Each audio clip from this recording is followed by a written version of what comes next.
Hello, ladies and gentlemen. Welcome back to yet another Let's Talk edition. It's been a while. We had one of these, but now here we are, and we're talking about the future. First of all, hey there, Dan. Hey, man, buddy, how's it going? How are you? It's been a while. I'm glad to actually talk to you right now. After a while, we've been super busy, and the COVID has changed all of our plans. It has certainly changed a lot of my plans in terms of my travels that have been canceled and the exhibitions that have been canceled and so on. But ultimately, it's been a great, couple of months because despite the fact that we've had dealt with a lot of issues that are unfortunately, most of them, of course, were unforeseen. Fortunately, we've managed to get over a lot of these challenges. And I feel like even though in the first 4 or 5 months of the pandemic, we are not making good progress because we're just adapting and, to the new situation. Now that we have all fully adapted to the situation, I guess we're learning to actually make more progress, basically in our work and our businesses. And life is great. And I'm very glad things are fine. How about you, Pujix? How is life in Canada? What are you up to these days? How do you keep yourself busy and how are things in Canada? Things are going good. I mean, as you mentioned, life has changed a lot. There are a lot of things that we were used to doing that are either done differently or not done at all.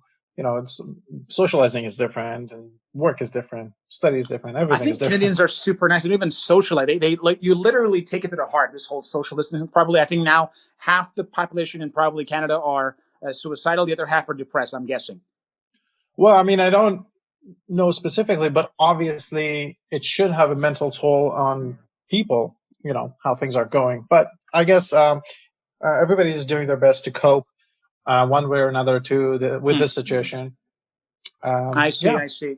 And so you yourself, how do you spend your time basically these days? And because I know you're engaged with your studies, and of course you Yeah. have your work and business. So because I don't know about that place, because unfortunately, as you probably know, now in the U.S. things are very, very divided. So there's Yeah. on the one hand those who don't even wear masks, they don't take any of these things seriously, and they're just having life as if nothing has happened. On the other hand, we have those who are very cautious. Then all over the world now we are seeing very different lifestyles. So I have friends now in Europe who are now in complete basic state of disarray because especially some of my friends right now in Italy and France are just suffering so much. Whereas I have friends in Russia where they're just quite relaxed. Like, no, man, there's no quarantine here. Life is great. So it really depends on where you are right now. Yeah. China is basically, if you're in China right now, you're probably the happiest in the world because there's pretty much nothing. They've already beaten the virus a long time ago. So I think this pandemic has made me think a lot more about how different countries are handling it basically. So for Canada, because you guys are somewhere in between Europe and America, I mean, you're Yeah. neither fully all American crazy and nor fully European. So like I was wondering, like, how are things now there, and people just keep to themselves all the time? Do you have any social events and gatherings? Are the clubs and bars and restaurants open, or that kind of stuff? Yeah. So obviously it's a big country in terms of um, surface area.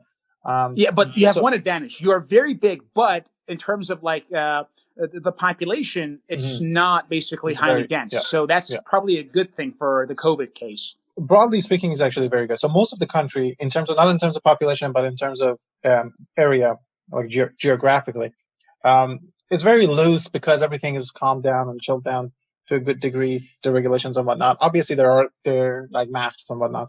But when you go to places like Toronto, Ontario, and around Toronto in specific, then you have a different situation. We like 2 weeks ago we had to go to what's called by the officials a modified stage 2. Essentially means that indoor gatherings are limited to 10 people again. It was very much Wow. much more And by loose. the It way, was who 50. monitors these things? Because I had the exact same problem in Russia where I actually had to, deal with a lot of problems. In the U.S., things are a lot easier, fortunately. And again, not necessarily fortunately, but at least as of now, there are no strict Mhm. regulations. Of Yeah. course, the outcome of the election will determine, how will this continue.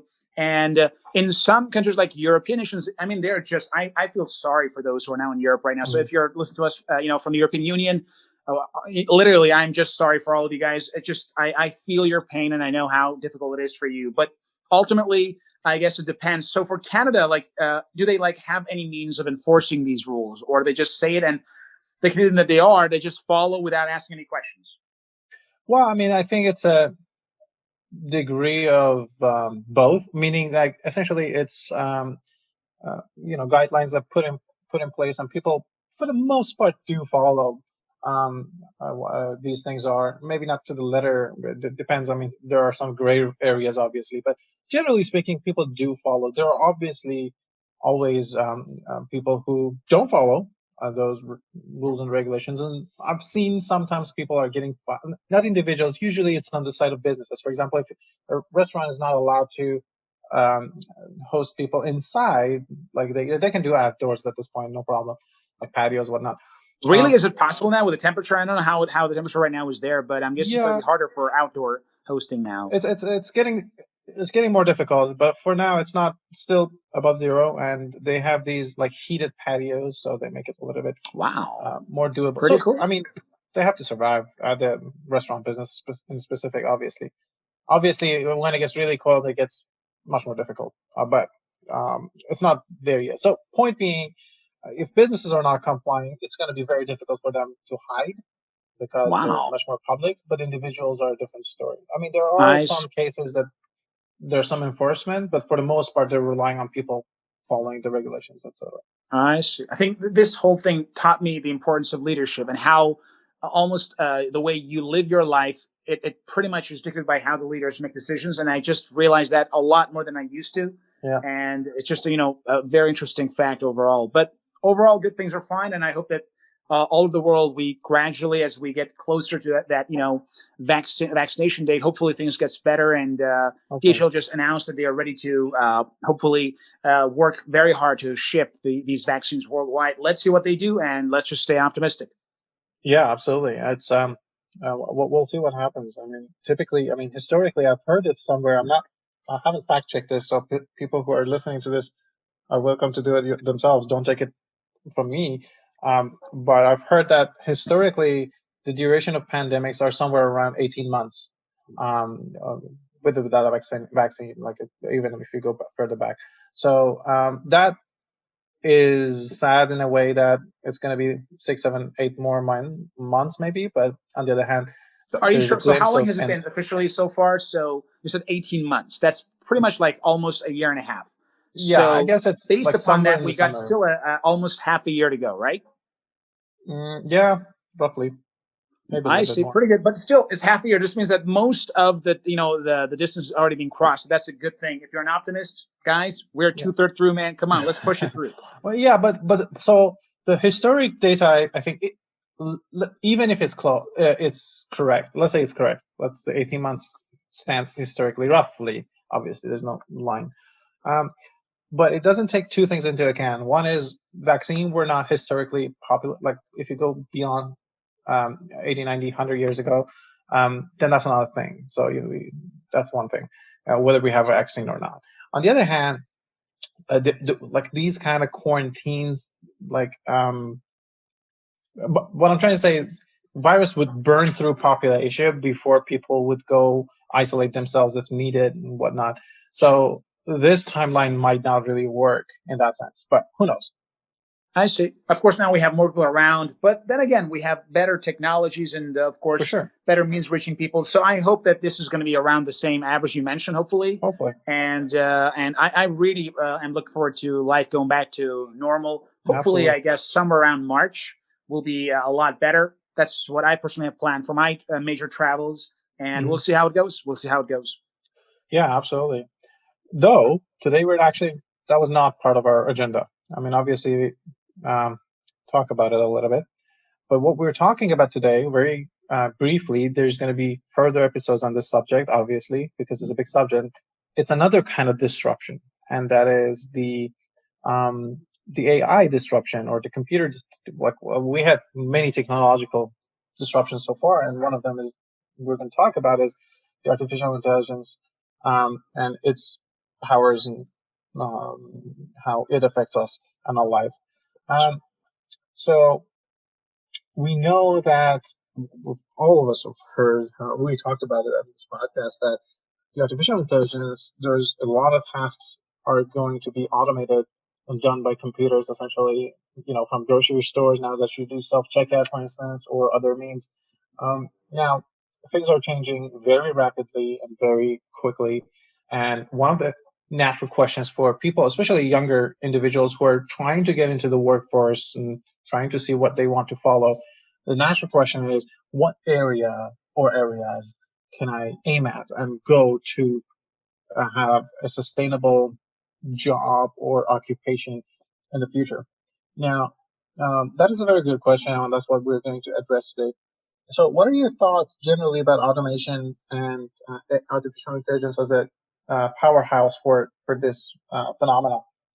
I Dan? see. You see, one of the problems that I get with people often tend to compare this AI revolution with that of the industrial revolution and saying, Right. man, we had the same issue back then. So we used to have horses and then we got into cars and all that. So the jobs changed and it became more industrial. So there are some optimists in this regard who are saying that, yes, this AI and this revolution will ultimately create new types of jobs, which I believe that to some point is actually true.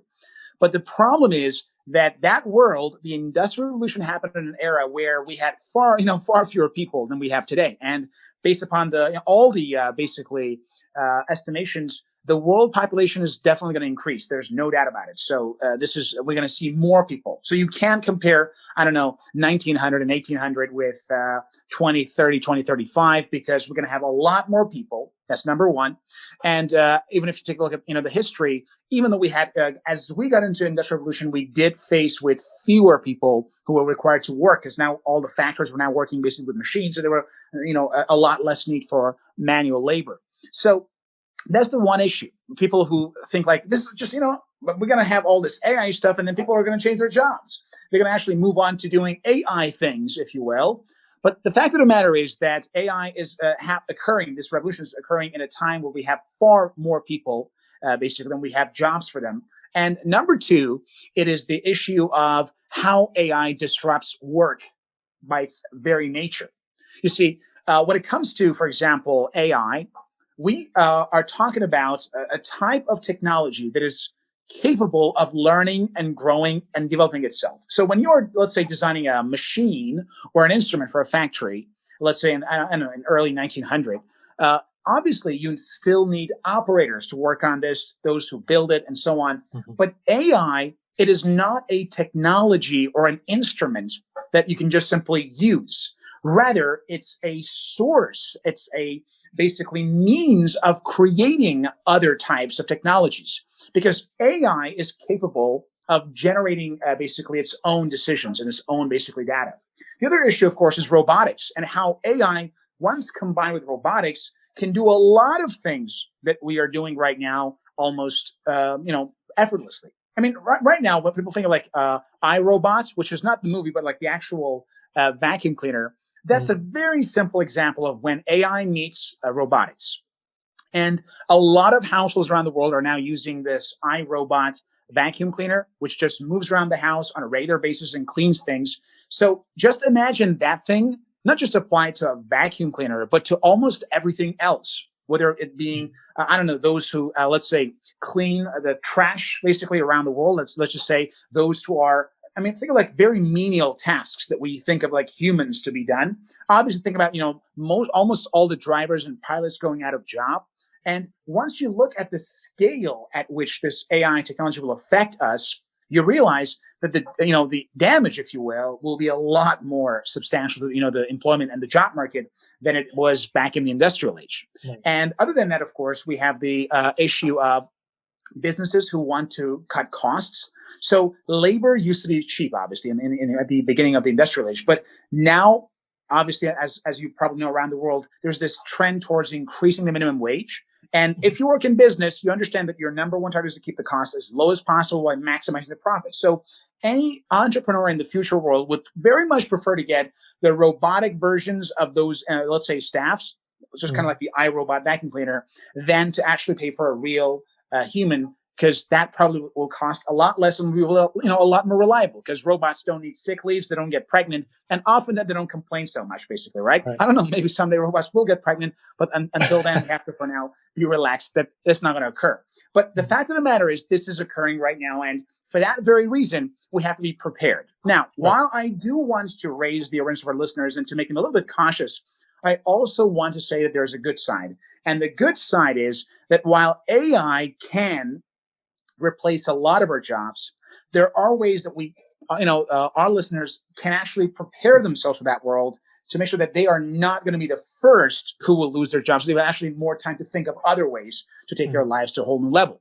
And in one of my latest posts, I talked about the importance of mastering a specific subject to a very high level, because that will then prepare you to deal with the future marketplaces where, average skill and average levels basically of talent abilities can be easily replaced by AI, whereas more basically advanced and masterful types of performance will not be as easily replaceable, let's say, compared to the average person. Right. Well, that's true for the most part. I mean, I think it really depends on what is the area you're mastering. Like if it's chess, not really, right? Well, I mean, That's we're right. doing You're chess as right. a I mean, you leisure, can I still get suppose. beaten by any simple. Even right now, I guess this is not like Yeah. about AI. I think like all the top chess master players right now, they have all lost, I guess, probably to IBM or something. Yeah. I'm guessing. Yeah, exactly. Yeah, that's uh, specifically my point. And so it makes it very dependent on the field as well. I think I completely agree with you. So the degree of mastery definitely matters, but also the field can matter. And it's very difficult to predict what fields are going to be impacted. I mean, some are easier to predict, some are not, based on the technological advancements we had so far. But generally speaking, things that are more nuanced are much harder to teach a machine to deal with. Like chess is certainly a tasking job, but the strategy in chess is basically because of our limitations of imagining few moves ahead, right? Like the whole thing is that you anticipate. There are different things I can do, and each of them will have you will have be able to see a few steps ahead. If I do this, the opponent will do that, then I'll do this and that, right? So there's a degree of anticipation that a machine, clearly because of the memory it has, it can, and how fast it moves everything, it can actually do all of those steps ahead of actually playing it in its memory, and decide which is the best move to success. So that is certainly the nuance is very limited. However, if you're dealing with other humans, like it's a management position, perhaps, I mean, you can say that decision making can be automated very easily, but not That's human the issue. interactions. Right. You see, that's the issue, because when we think of AI, we think about, like, I don't know, things moving around and just Right. making certain codes to do this and do that. Because AI isn't just about those type of tasks that we habitually associate with, like, Exactly. robotics and computer science. I mean, AI. Have you ever heard about, like, there are right now pages on social media featuring poetry and quotes Yeah, exactly. made by AI? Now, I don't know if you ever read one of these, but at first you think like there's this crazy philosopher who's making some random stuff, but ironically, at its current level, which is almost its infancy right now, we're Yeah. seeing that AI can now come up with arts and Yeah. philosophy and quotations. So obviously, making decisions probably, and that's my problem, because we think that it's all about just the drivers and the pilots. No, man. What if the AI becomes this CEO of a company? What if you hire Hmm. top managers without hiring any real person? What if you literally subscribe to a management, for example, or Right. managerial AI by the future IBMs, Mhm. and they literally, you subscribe at a literally fraction of the cost of hiring an experienced, let's say, top manager, which could cost the company millions of dollars per year in salary. Yeah. For the fraction of the cost, you can actually get the AI to use big data and who's always online to make literally the kind of decisions that almost no basically a top manager could make. We're talking about that type of shift, not just Exactly. we use iRobot, but just imagine that a company has shareholders, and all the managers who are making the decisions are not real people. They're Excellent. AIs and algorithms that are making those decisions for the company. Yeah, that's exactly correct, and that makes it very difficult to actually anticipate what field to go to. So that's where I subscribe to one of the best advices ever heard on this subject, and that is, you know what? Nobody knows truly what fields are going to be more affected. Probably most are going to be very much affected. Maybe some more, some less. At the end of the day, the advice that I heard is that see what you are interested in and like to do. Don't think too much about these things. I mean, think about it to a degree. If you can anticipate it, of course you want to anticipate it. But at the end of the day, there is a huge amount of ambiguity in what is going to be happening to any of these fields in 10 years, 20 years, 50 years, whatever have you, time.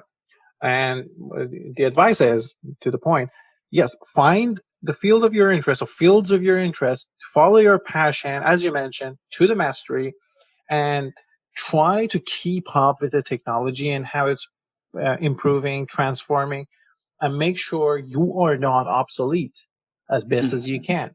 So at the end of the day, we will need to be students of this, field, not to be researchers, but at least follow them and see what is happening and what are the shifts you can give to yourself and your own field so you're more compatible with this new era and less obsolete.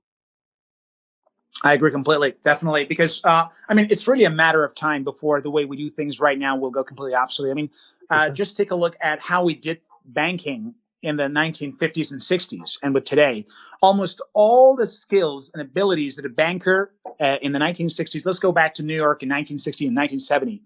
At that time, a typical New York banker would have had to have a lot of skills, including how to know the right clients, how to know to whom basically you, for example, cash the check and to whom you will not cash the check. I mean, how will you interact with the customers? What skills do you need? How to type properly using your typewriter? I mean, do you remember those things? Tuck, tuck, tuck, tuck, all those things. So almost all of those skills right now are pretty much made obsolete, basically. And now, thanks to online banking, I don't know about the last time you went to a bank, Pujix, but the last time I went to a bank was just because I had to physically be present to basically change my Master and Visa card because they got expired after 3 years. And beyond that, there's pretty much no need for me to go to any bank at all. And that's just one example, obviously. But once you take that trend, you realize that, of course, this is going to go up to a very, at a level where perhaps a lot of the things we are now doing today might be completely obsolete. But then again, while I say that, still, technology needs time to grow and expand. And that is why, while we cannot perhaps avoid the inevitable, we could perhaps at least prolong it. And let's just, at least those of us who are in our, let's say, mid-20s and early 30s, a chance to last, probably as the last maybe generation who will go unscathed with all of this. And by the time that AI really takes over, probably we're already retired. But still, we need to teach the younger generation some skills to prepare themselves. And that's why I really believe that being able to, first of all, making sure that our focus is as much about humans as it is about a skill, because I really believe that almost all skills that are fully logical in nature and that don't involve humans, certain skills that could easily be automated are the first to go, obviously. But the more human touch we add to any career path, whether it's, as a lawyer, you can no longer rely on just your knowledge of the law, because once we have legal advisors as AIs, there's no need for, all of your knowledge means nothing because they have direct access in a millisecond, right?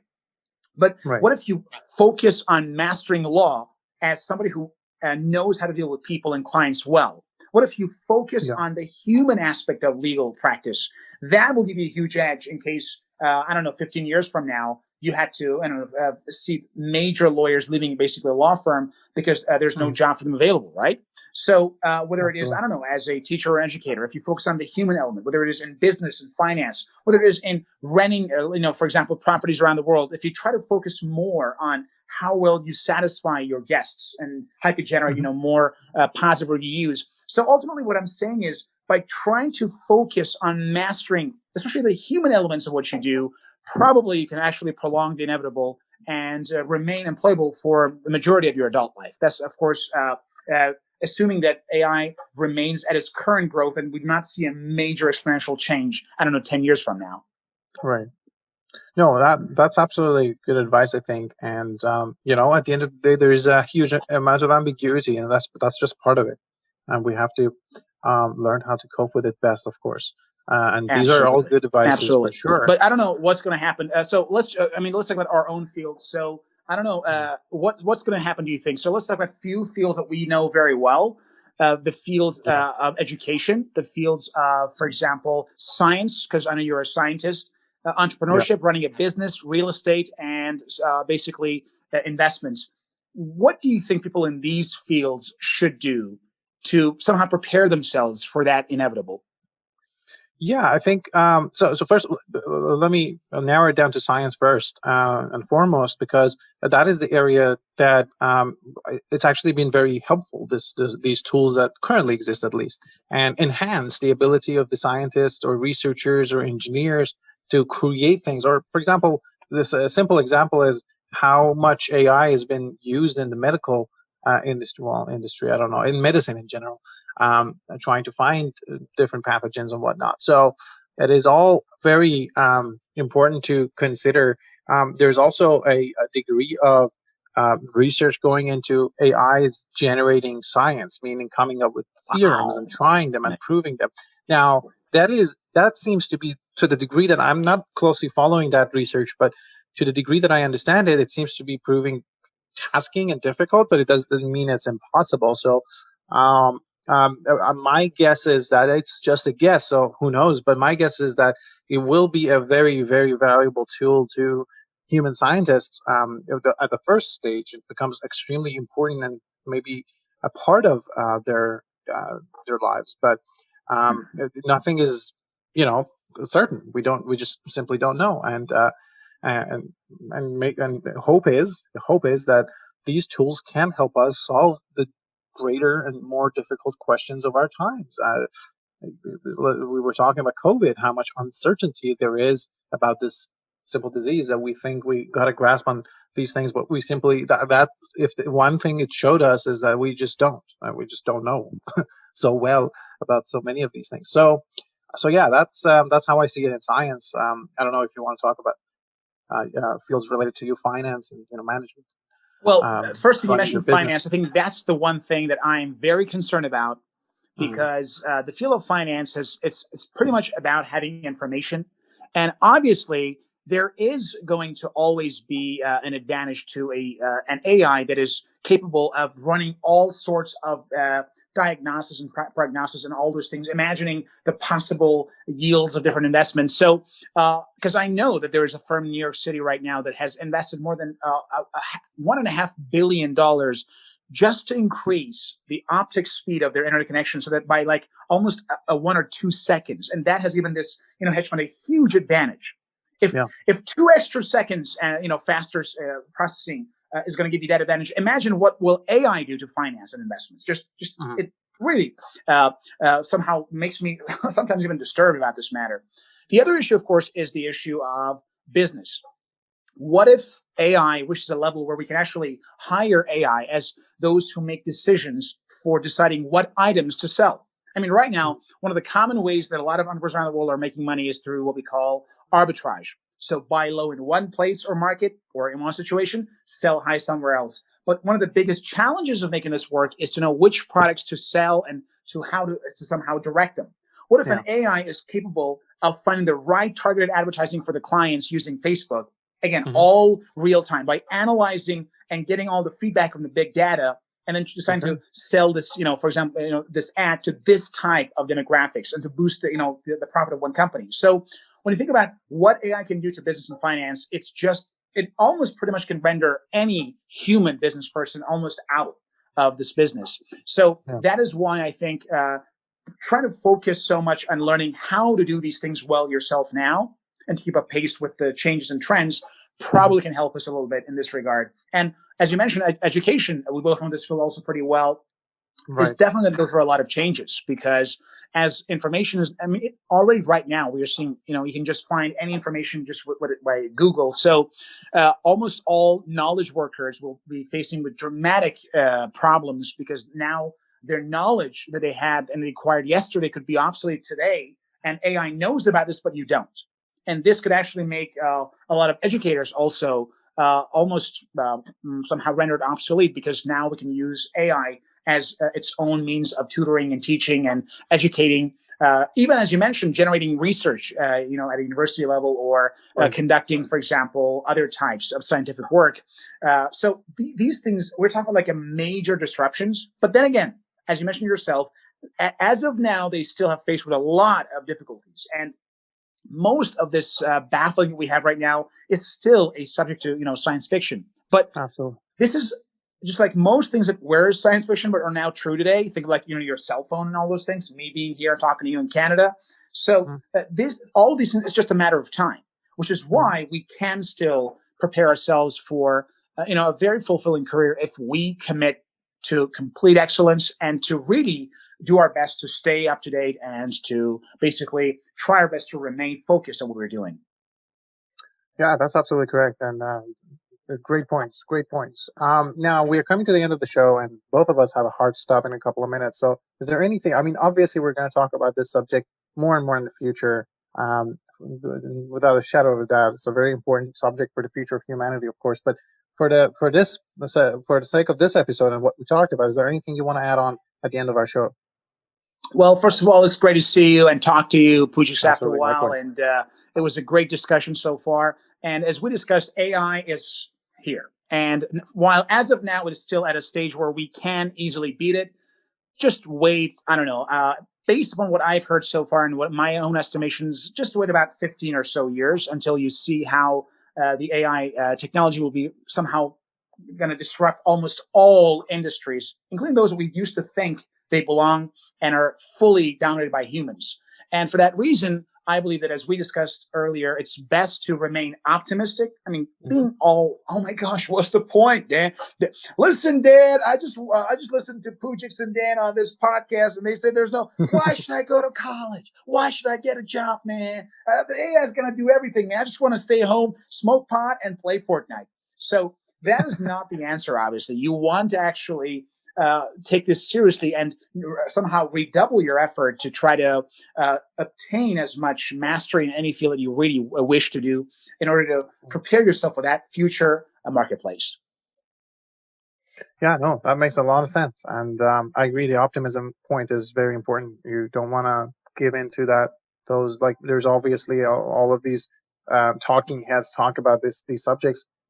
Yes, it's important to pay attention. Yes, it's important to, discuss these things, but it doesn't mean that we have to be panicked by them and lose faith. And I remember in the last episode you were talking about surviving and thriving in the economy. Same thing. That's right.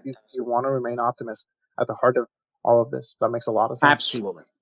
And very well. Appreciate it. And thank you, Dan, for joining us once more. My pleasure, buddy. I really enjoyed it. Awesome. Thank you very much. It was a good episode. I hope you enjoyed it as well. Your audience, please let us know if there's anything specific that you want us to talk about. You can reach us, me, Dan, on social media. You know how to do that. It's in the show notes as well. Or leave in comments. Definitely would like reviews and help us grow. And until later episode, have a good one.